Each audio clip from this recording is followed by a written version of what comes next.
Seja muito bem-vindo, eu sou Luciano S. e esse é o canal Casos Sobrenaturais Reais.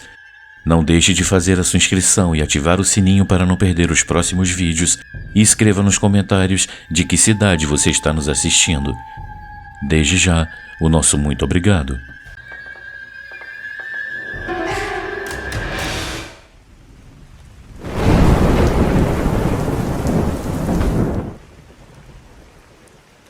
A vida na morte.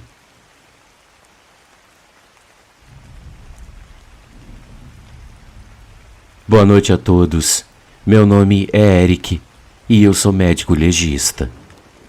Em meus anos de experiência, eu já presenciei coisas que muitos considerariam bizarras, mas nada me preparou para as coisas que eu vivi naquela noite. Era uma quarta-feira escura, o tipo de noite em que o vento atravessa frestas, fazendo ranger as velhas portas do prédio, como se ele também quisesse escapar. O caso já era estranho desde o início. Uma jovem de aproximadamente 27 anos, grávida, havia perdido a vida em um acidente de carro. Segundo o relatório, o marido dela a levou ao hospital na esperança de que ainda pudessem salvá-la, mas foi inútil. A tragédia levou 2 vidas de uma só vez, ou pelo menos era o que acreditávamos. Naquela noite eu era o único legista de plantão. O restante da equipe havia ido embora mais cedo por causa da tempestade que se aproximava. Eu fiquei sozinho com os corpos naquela sala imensa e fria, onde o silêncio era tão denso que parecia sufocar qualquer pensamento. A jovem estava deitada na prancha de aço, pálida e tranquila, coberta por um lençol branco que só deixava o rosto à mostra. Ela parecia estar apenas dormindo. Os procedimentos indicavam que eu deveria realizar a autópsia no dia seguinte, mas algo dentro de mim resistia a deixar o corpo sem uma inspeção preliminar. Havia uma coisa peculiar em seu estado. Uma rigidez estranha, como se sua carne se recusasse a aceitar o fim definitivo. O relógio marcava 2 da madrugada, quando pelo canto do olho eu vi algo se mover ao lado da maca. Eu pensei que fosse alucinação o resultado do cansaço. No entanto, eu não estava enganado. Foi então que eu ouvi um choro. Era um som agudo e desesperado. A princípio eu pensei que era minha mente me pregando uma peça, mas o som era real. Ele vinha de dentro do necrotério, exatamente do lugar onde o corpo da jovem grávida estava. O meu coração batia tão forte que eu achei que ele fosse explodir. A lógica tentava me tranquilizar, dizendo que aquilo era impossível, que os mortos não choram e muito menos dão à luz. Eu caminhei em direção à maca. Cada passo parecia pesar 1 tonelada. Quando eu retirei o lençol que cobria o corpo, eu vi um bebê. Ele era pequeno, envolto nos restos da placenta e coberto de sangue, ainda preso à mãe pelo cordão umbilical. Ele agitava os bracinhos e chorava com a intensidade de alguém que se agarrava à vida. Eu fiquei paralisado por um instante, incapaz de compreender como aquilo era possível. Ela estava morta há horas, e ainda assim aquele bebê havia nascido. Luciano, a lógica e a ciência me abandonaram naquele momento. Eu segurei o bebê em minhas mãos, limpando o seu rosto com um pano de algodão que eu encontrei por perto. Os seus olhos se abriram por um breve momento, grandes e escuros, como se soubessem algo que eu desconhecia. Então ele simplesmente parou de chorar. O seu pequeno peito deixou de se mover como se tivesse esgotado a sua breve cota de vida. Eu tentei reanimá-lo. Eu não sei quanto tempo eu passei tentando fazê-lo respirar novamente. O frio invadia meus ossos, mas eu suava enquanto eu lutava contra o destino que parecia determinado a levá-lo também. Finalmente eu percebi que não havia mais nada a fazer. Ali estava eu, segurando em minhas mãos um bebê nascido do corpo morto de sua mãe. Mas essa não foi a parte mais aterrorizante da noite. Com o pequeno corpo ainda em meus braços, eu comecei a ouvir um sussurro. Um murmúrio que parecia vir de todos os cantos, misturando-se ao som da tempestade lá fora. O murmúrio cresceu até se transformar em uma série de vozes indistintas, todas falando ao mesmo tempo. As luzes piscaram e por um momento me pareceu ver sombras rastejando pelo chão, projetadas de um lugar que eu não conseguia identificar. O choro do bebê voltou a soar, embora o pequeno corpo estivesse inerte em meus braços. O som se espalhava pela sala, multiplicando-se até se tornar ensurdecedor. O ar ficou denso e um odor indescritível invadiu minhas narinas, me causando ânsias de vômito. Eu coloquei o corpo do bebê sobre a maca da mãe e, ao fazer isso, eu percebi que os olhos da mulher estavam abertos. Meus amigos, eu juro que eu estou dizendo a verdade. Eu fiquei imóvel, incapaz de desviar o olhar daqueles olhos vidrados que pareciam me observar com tristeza e desespero. Eu tentei correr, mas minhas pernas não respondiam. Lá fora, a chuva caía torrencialmente enquanto eu tentava recuperar o fôlego. Eu olhei para o céu buscando alguma explicação racional, mas eu sabia que não era uma simples alucinação. Com muita dificuldade, eu fui me arrastando para o lado de fora e eu fui embora para casa e nunca mais voltei àquele lugar. Na minha cabeça, ficou o pensamento de que nada daquilo foi real e que por algum motivo eu imaginei aquelas coisas. Eu tento me convencer disso para não enlouquecer, mas eu estou bem certo do que eu vi. Eu tenho certeza de que eu presenciei alguma coisa macabra naquele lugar, alguma coisa que eu nunca vou entender. Essa foi a minha história, meus amigos. Muito obrigado pela atenção de todos. E uma ótima noite.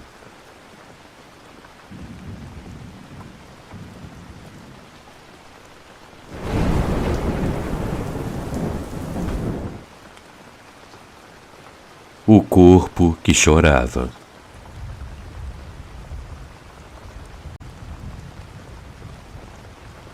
Boa noite, Luciano. Boa noite a todos os inscritos do canal. Eu me chamo Cristiano e eu sou morador da cidade de São Paulo. A história que eu vou contar hoje é um acontecimento de certa forma corriqueiro entre as pessoas que trabalham em MLs ou necrotérios, como eu. Eu tenho certeza de que eu não sou o primeiro a relatar esse tipo de situação, e eu tenho certeza de que eu não serei o último. Existem sons que ficam gravados em nossa memória, que voltam nos momentos mais inesperados como se tivessem vida própria. Eu me lembro de um em particular. Um lamento que ainda me visita à noite, naqueles momentos de aparente tranquilidade, quando a mente deveria descansar, mas não consegue. Tudo aconteceu em 2019, um ano em que eu pensei que seria como qualquer outro. Enquanto eu trabalhava no ML da minha cidade, um lugar onde o inexplicável se mistura com a rotina de processar corpos dia após dia. O caso que mudou tudo começou de forma simples. Recebemos o cadáver de um homem não identificado. Ele não tinha documentos nem pertences e foi encontrado em um terreno baldio nos arredores da cidade, como se tivesse sido abandonado ali, sem história, sem passado. Ele estava limpo, sem sinais evidentes de violência, mas algo em sua expressão, mesmo na rigidez da morte, parecia muito sinistro. Meus colegas e eu fizemos o que sempre fazemos. Catalogamos, coletamos amostras e colocamos o corpo em um dos compartimentos de armazenamento, enquanto esperávamos que alguém viesse reclamá-lo. Ninguém veio. Semanas se passaram e o corpo continuava lá, nesse limbo entre o esquecimento e a burocracia. Aqui não é um lugar onde se permita criar vínculos emocionais com os mortos. O trabalho exige distância profissional, mas esse caso tinha algo diferente. As luzes piscavam quando passávamos perto do compartimento dele, e o ar parecia ficar mais pesado naquela área.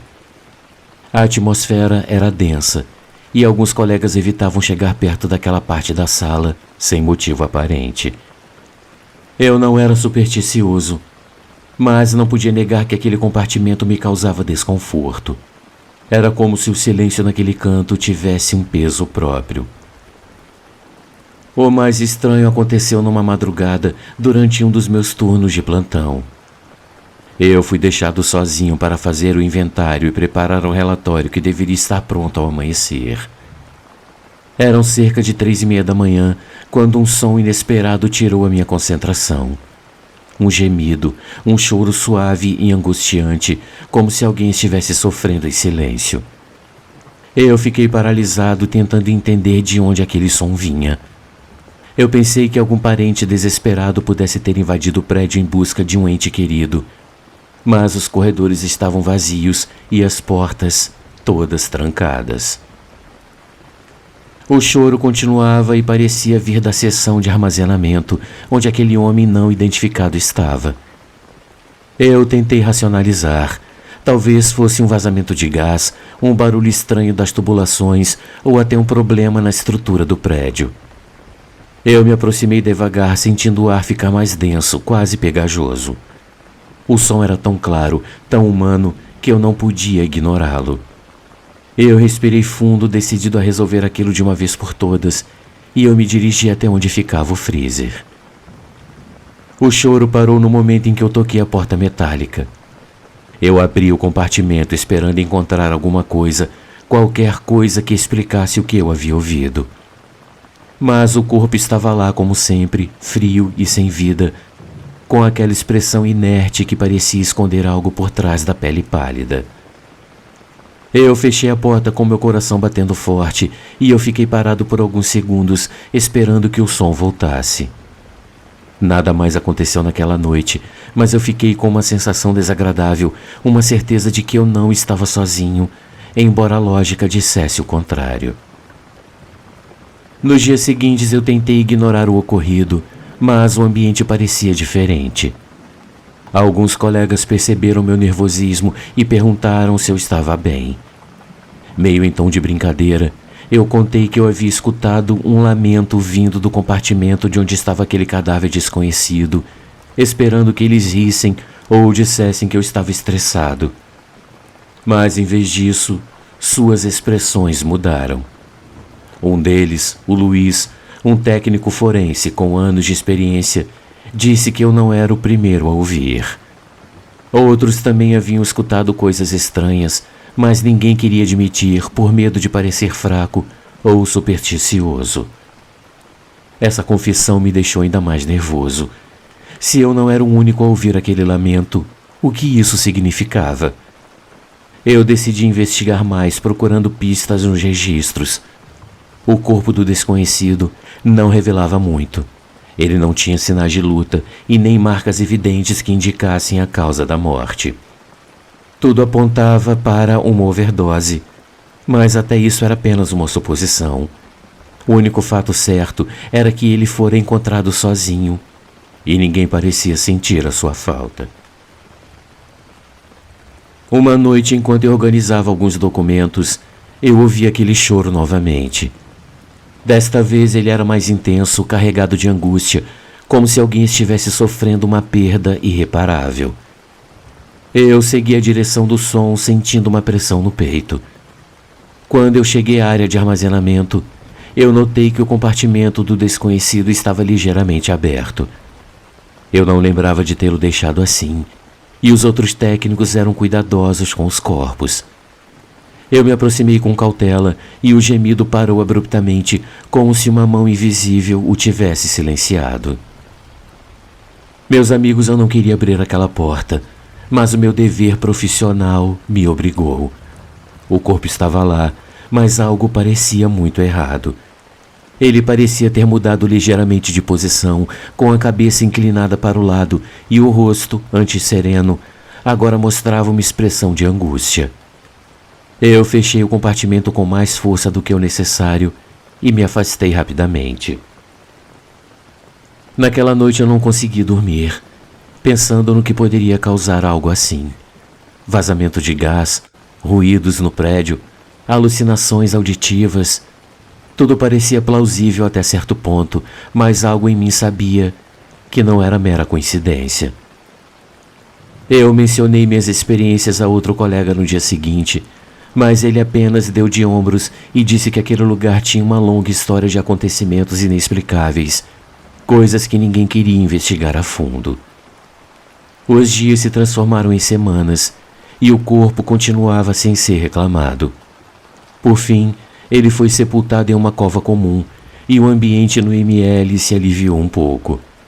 Mas até hoje, há noites em que aquele lamento volta à minha mente. Eu me pergunto se aquele desconhecido estava tentando nos dizer alguma coisa, talvez alguma verdade que foi enterrada com ele. Felizmente, ninguém nunca vai saber.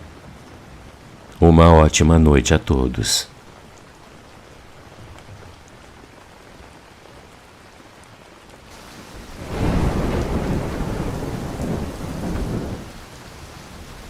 Amigos, uma pequena pausa no nosso vídeo, apenas para lembrar que o nosso canal é um canal independente e que para continuar existindo nós precisamos muito do seu apoio. Existem muitas formas de você ajudar o canal. Uma delas é contribuindo com qualquer quantia utilizando a chave Pix que está aparecendo na sua tela. Outra é se tornando membro contribuindo com apenas R$ 7,99 por mês clicando no link Seja Membro. Você também pode nos ajudar sempre curtindo, comentando e compartilhando nossos vídeos, pois dessa forma a plataforma vai ampliar o alcance do nosso canal e ele será cada dia mais conhecido. Desde já, a gente agradece e agora vamos continuar com o vídeo.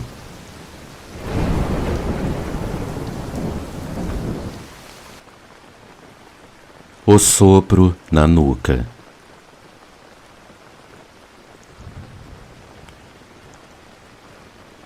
Existem trabalhos que não apenas desgastam o corpo, mas também levam embora um pedaço da sua sanidade. Trabalhar no Instituto Médico Legal de uma cidade grande não é para qualquer pessoa. A morte é o nosso pão de cada dia, e enquanto a maioria das pessoas não pensa nisso, nós que convivemos com ela diariamente, respiramos sua presença em cada canto. Eu não gostaria de revelar o meu nome. Basta dizer que eu já vi coisas que poucos acreditariam. No entanto, há uma noite que eu jamais poderei esquecer, uma noite que ainda me atormenta. Tudo começou de uma maneira rotineira. Eu estava no turno noturno, encarregado do inventário semanal dos corpos armazenados, sozinho no prédio. A maioria dos meus colegas evitava esse turno como se fosse uma praga.